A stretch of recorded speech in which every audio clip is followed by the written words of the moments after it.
लेकिन लहरा को ये तो देखना पड़ेगा ना सर कि टीआरएस ने ट्रिपल तलाक बिल, एक सेकंड सर, ट्रिपल तलाक बिल पर सरकार का साथ दिया था।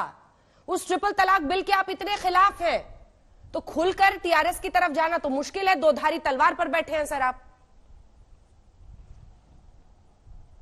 इसी टीआरएस ने पूरे भारत में असेंबली में एनपीआर एनआरसी के खिलाफ रेजोल्यूशन पास करके कहा कि तेलंगाना में एनपीआर एनआरसी नहीं होगा। ट्रिपल तलाक इसी टीआरएस ने हमारी रिप्रेजेंटेशन सुनिए हमारे रिप्रेजेंटेशन के ऊपर माइनॉरिटी, सुनिए मैडम, माइनॉरिटी ओबीसी स्कूल्स खोले गए जिसमें ओबीसी बच्चों के 1 लाख बच्चे पढ़ रहे हैं और 60,000 पढ़ रहे हैं। तो यकीनन टीआरएस से हमारे मुख्तलिफ उनकी पॉलिसी अलग है, हमारी पॉलिसी अलग है।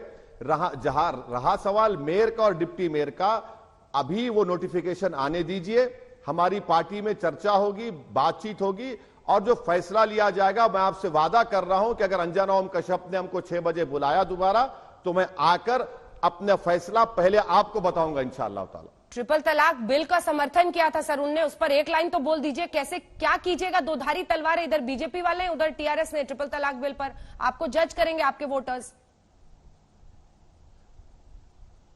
मैडम, अब हम पे किसी तलवार का जोर नहीं चलने वाला है। हम बहुत जख्म खा लिए, 2 धारी तलवार से खा गए, 3 धारी तलवार से खा गए, बहुत से लोगों से खा गए।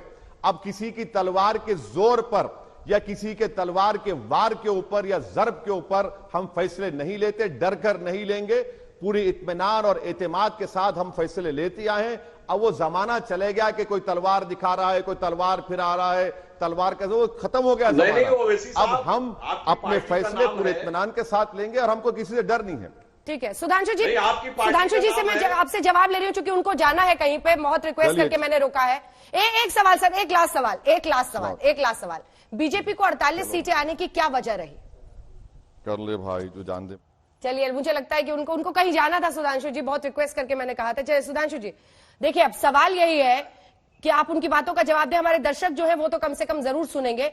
ये अब पूरी कहानी यहां पर आकर अटकती है कि आप 48 पर जाकर अटक गए हैं और वो कह रहे हैं कि जब विधानसभा के चुनाव की बारी आएगी तब वहां पर कहीं ना कहीं बात यहीं पर पहुंचेगी कि तेलंगाना बनाने वाले केसीआर, वो जो वहां की पहचान है उसको लेकर शायद आपके लिए वैसा मौका ना बन पाए। वहां पर आपके प्रतिद्वंदी वैसे नहीं होंगे, वहां पर केसीआर से सामना होगा। फिर कहां का पोलराइजेशन?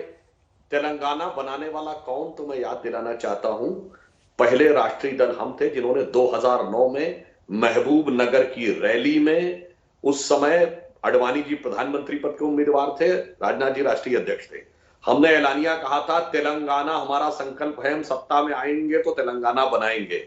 और यह हमारा दबाव था कि ये 2013-14 के आखिरी दिनों में इन्होंने तेलंगाना बनाया था कांग्रेस ने, और संसद के अंदर क्या सीन क्रिएट हुआ था सबको पता है। तो तेलंगाना बनाने में भारतीय जनता पार्टी की भूमिका बहुत स्पष्ट है। और एक और बात मैं कह दूं, देखिए ये लोकल इलेक्शन था, क्या होता है कि नेशनल इलेक्शन में पार्टी का महत्व अधिक होता है, तो स्टेट इलेक्शन में पार्टी का होता थोड़ा सा व्यक्तिगत, क्योंकि आप देखिए बहुत से आपको एमएलए मिलेंगे जो निर्दल जीतते हैं, लोकसभा निर्दल जीतना बहुत मुश्किल होता है, और कारपोरेटर में बहुत जीत जाते हैं क्योंकि लोकल प्रभाव का बड़ा महत्व होता है। अगर 1000-2000 लोग नहीं, सुधांशु जी आप लोकल प्रभाव की वजह से जीते, क्या वजह क्या रही? नहीं, मैं जो कहना चाह रहा हूं वजह नहीं रही।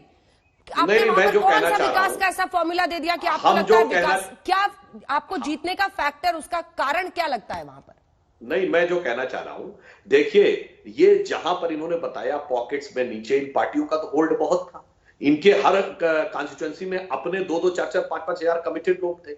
यदि हम उस व्यवस्था में इतना जीत के आए, यदि यह सीधा नगर निगम का चुनाव होता मेयर का, जैसा अन्य राज्यों में होते हैं, तो भारतीय जनता पार्टी बहुत शानदार बहुमत से जीतती, यह मैं कहना चाह रहा हूं।